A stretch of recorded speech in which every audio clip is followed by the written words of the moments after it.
Hello, my name is. Oh, wait, my microphone. God damn. Check, 1, 2. This is ASMR.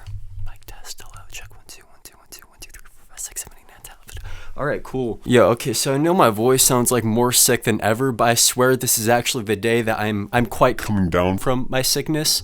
We my microphone is falling. But no, we're actually doing pretty good. I want this to cover my face. All right, I'm not Leafy in 2016. All right, my name might be Calvin, but I'm not Leafy.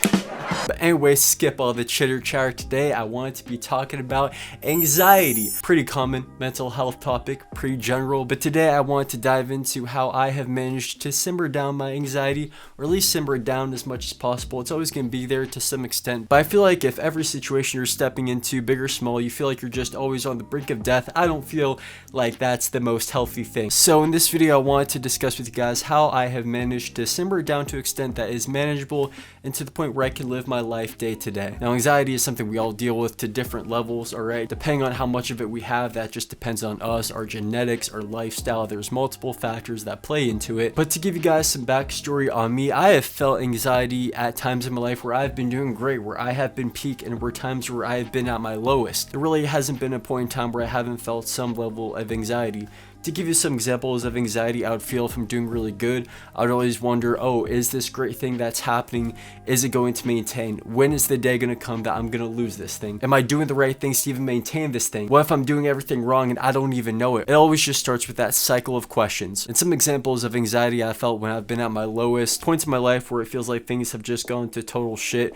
It'll often be fear of catching up, living up to this certain standard. What if I've fallen so far to the point where I can't even get to anywhere close to what I once had? Over the course of the past few months, which by the way, I'm recording this in November of 2024, so I know it's dropping in 2025, but I'm recording this November 2024. I'm pre-recording these daily videos because you guys know that I am uploading daily right now on this channel for the rest of the year. So feel free to subscribe if you do want to keep up with that daily content. I'd greatly appreciate it. So essentially, to knock out one of the most big ones off the list, the big one I've noticed recently that's helped my anxiety a ton is actually cleaning up. Now, I'm not talking just do a little cleanup and then, a couple days later, it's all a fucking mess again.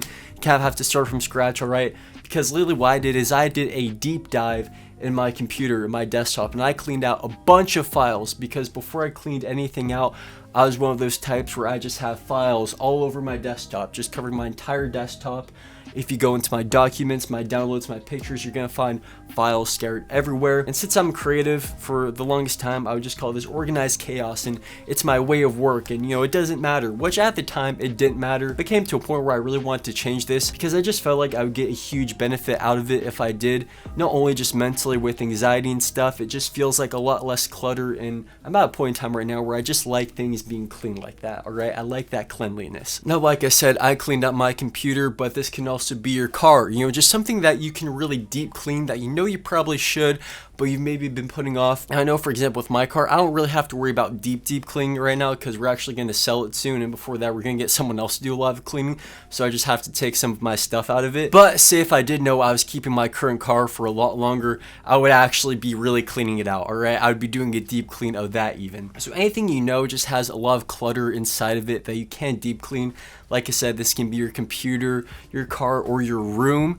It can be absolutely anything. But once you do this, you'll actually find other tasks like school. For example, I'm in community college right now, so any schoolwork I have, it feels like a lot less clutter inside of my brain when it comes to that schoolwork because of the fact that I now have all this other stuff cleaned up. Before I cleaned up my computer or anything else, I had so much clutter in my brain from schoolwork, but plus everything else, because I think the clutter of everything on my computer and just everything everywhere else just added a lot more things going on inside of my brain to the point where it made the schoolwork or just other tasks that I felt needed to get done, it felt a lot more heavy. It felt like I had a lot more to do than it actually did. Nowadays, I would argue and say even my hardest subjects like math, for example, I actually have an easier time doing them nowadays because of the fact that it feels like I have less clutter and I feel like I'm able to focus a lot more on those specific things because of it. Another example is with these YouTube videos. I feel like I can put a lot more focused energy into these YouTube videos, and since my computer is a lot more clean whenever I'm editing them or anything I'm doing creating thumbnails,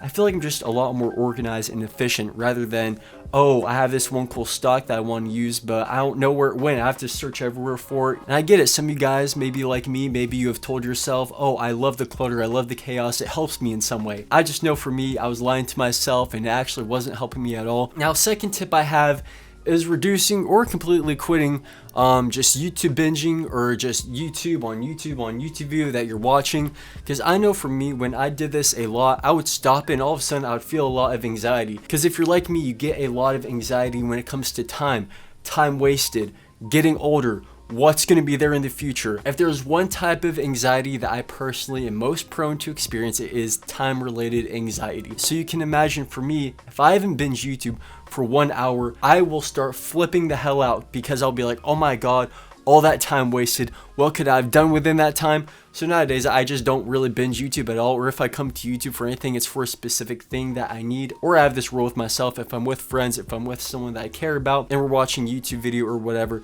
that's fine. But if I'm completely on my own, just YouTube binging for no specific reason, no purpose, I've completely cut it out of my life because all it does is cause me anxiety. Now the third tip I have is simply putting a lot of time into something you deeply care about. This could be a passion, this could be a hobby, because like I said before, with worrying about you feel like you're wasting time. If you put energy into a hobby or something you care so deeply about, in the future you'll probably have no regrets about doing that thing because you know deep down it's something you care about, you're putting passion in, and it's not something like YouTube binging where it's completely useless, it doesn't really have any substance to it, there's no deep meaning in it for you.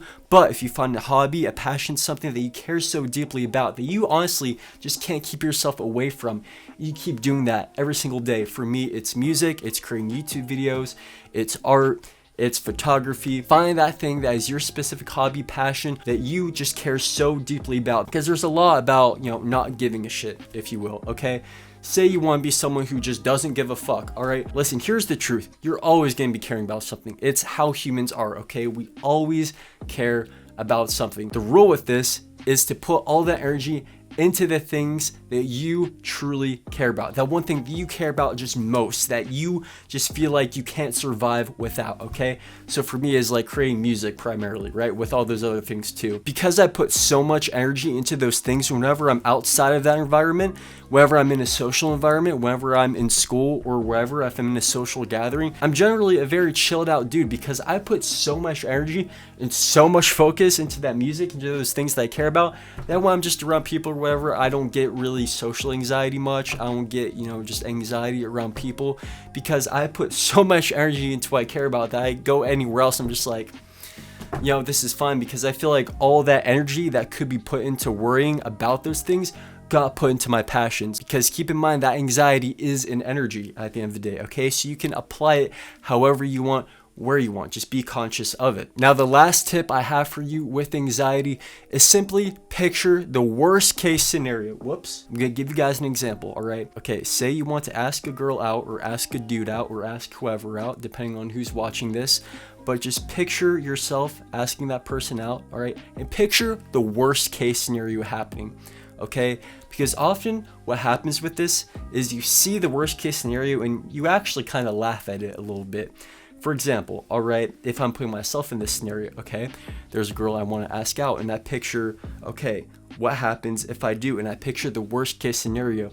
The worst case scenario to me is pretty funny, because the worst case scenario for me is this person just like, Calvin is a creep, he's so weird. And it's just like, I don't know, I see that and I just like laugh, because for some reason to me, like, that's funny. So when I picture that as like the worst case scenario for, well, I'm like, that's not even bad, that's kind of funny. Because often the worst case scenario, we blow it up so much in our heads to the point where even if the worst case scenario were to happen for me, it doesn't even really faze me much, because like I said before, I have so many things that I do care about that energy wouldn't really, it would just kind of bounce off. And that worst case scenario is just so funny that it wouldn't even really affect me much. So the objective here is to kind of put yourself in that worst case scenario, picture, and often you'll kind of find yourself laughing at it a little bit. And I'm not honestly sure if this would apply to every single situation. I know there's some really serious situations that you can be anxious about, so this rule may not apply to everything. However, to certain certain scenarios I feel like it can. Alright guys, that was just a couple tips I want to give you all on how I've managed to simmer my anxiety down to a level that is manageable, to the point where I can live my day-to-day life and enjoy it. And if I feel anxiety, it's not to the point where it overtakes me and it controls my entire life.